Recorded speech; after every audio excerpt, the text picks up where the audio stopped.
સુરત શહેરમાં સાયબર છેતરપિંડીનો એક ચોંકાવનારો કેસ સામે આવ્યો છે। ફરિયાદીને કેબીસીના નામે 2 કોલ આવ્યા, જેમાં કહેવામાં આવ્યું કે તેમને ₹25 લાખ અને ₹8,50,000 કુલ ₹34 લાખ રૂપિયાની લોટરી લાગી છે। આ રકમ મેળવવા માટે ચાર્જ પેટે ₹13,50,000 ચૂકવવાની માંગણી કરવામાં આવી। વિશ્વાસમાં રહીને ફરિયાદીએ આ રકમ જમા કરાવી દીધી અને ત્યારબાદ છેતરપિંડીનો ભેદ ખુલ્યો હતો।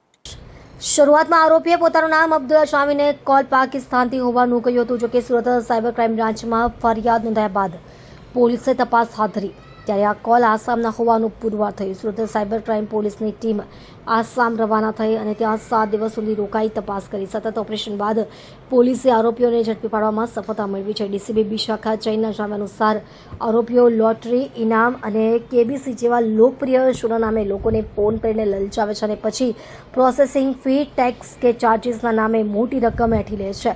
નાગરિકોએ આવા કોલ આવે તો તાત્કાલિક નજીકની પોલીસ ચોકી કે સાયબર ક્રાઇમ હેલ્પલાઇન નંબર પર જાણ કરવી જોઈએ। પોલીસે લોકોને અજાણ્યા નંબર પરથી લોટરી કે ઇનામ અંગેના કોલ આવે તો સાવધ રહેવા માટે અપીલ કરી છે।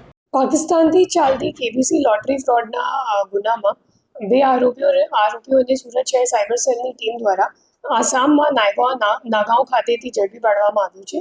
આ કેસમાં જે ફરિયાદી છે એમને 2 કોલ આવ્યું હતું અને એમ જણાવવામાં આવ્યું કે તમને કેબીસીમાં 25 લાખ અને 8.5 લાખ રૂપિયાની લોટરી લાગેલી છે અને આ રકમ લેવા માટે તમને ચાર્જ પેટે કુલ 13.5 લાખ રૂપિયા આપવું પડશે અલગ અલગ બેંક ખાતાઓમાં।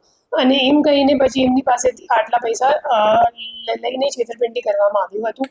આ કેસની ટેકનિકલ વર્કઆઉટ કરતાં ખબર પડી કે જે ખરેખર બંને કોલ હતો તો એ વોટ્સએપ કોલ જે ફરિયાદી છે એમને પાકિસ્તાનથી આવેલું હતું અને પાકિસ્તાનથી અબ્દુલ્લા નામના વ્યક્તિએ કોલ કર્યું હતું। પછી જે તમામ ખાતાઓ છે જેમાં ટ્રાન્સફર કરાવવામાં આવ્યું હતું પૈસા, તો એ તમામ ખાતાઓ આસામના હતા।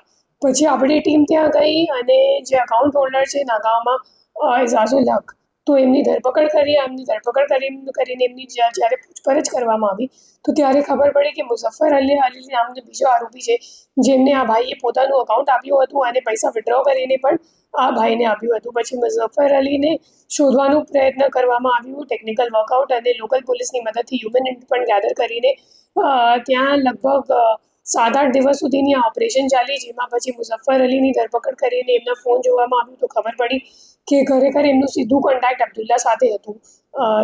એકચ્યુઅલી છે એમનું કોન્ટેક્ટ અબ્દુલ્લા સાથે, જે પાકિસ્તાનનું રહેનાર છે અને જે પૈસા છે એ પણ એ લોકો વિડ્રો કરીને કેશ ડિપોઝિટ મશીન મારફતે અબ્દુલ્લા જે એકાઉન્ટ આપતો હતો એમને એમાં એ લોકો મોકલતા હતા। તો એમ કરીને આખી જે ઓપરેશન છે એમનું પર્દાફાશ કરવામાં આવ્યું છે।